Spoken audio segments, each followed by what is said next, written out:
dumarami po ang mga nagkakaubo at sipon. Epekto raw yan ng pagbabago ng panahon mula sa sobrang lamig sa paunti-unti na mga pag-init. Narito ang unang balita ni Susan Enriquez.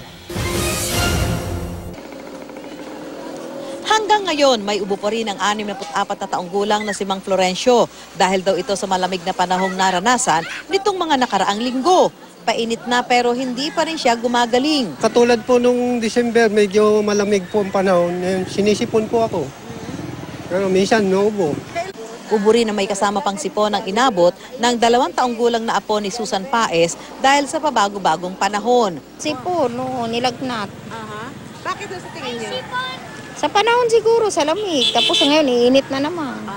Ayon kay Dr. Norberto Francisco, isang pulmonary doctor, tumataas ang kaso ng mga upper respiratory tract infection at allergic rhinitis kapag malamig o kaya naman ay biglang init ng panahon. Ang talagang peak season natin, tag-ulan, July, August. Pero pag tinignan natin yung data sa outpatient ng lung center, makikita natin na meron din tayong equal amount of cases during the cold months. At ngayon, unti-unti nang umiinit ang panahon, paalala ni Dr. Francisco. Unang-una, ingat sa katawan. Pangalagaan natin. Common sense naman yan eh. Pangalawa, pag may nakikita tayong medyo may sakit, iwas muna tayo, lalo na kung hindi tayo sigurado kung infectious or hindi.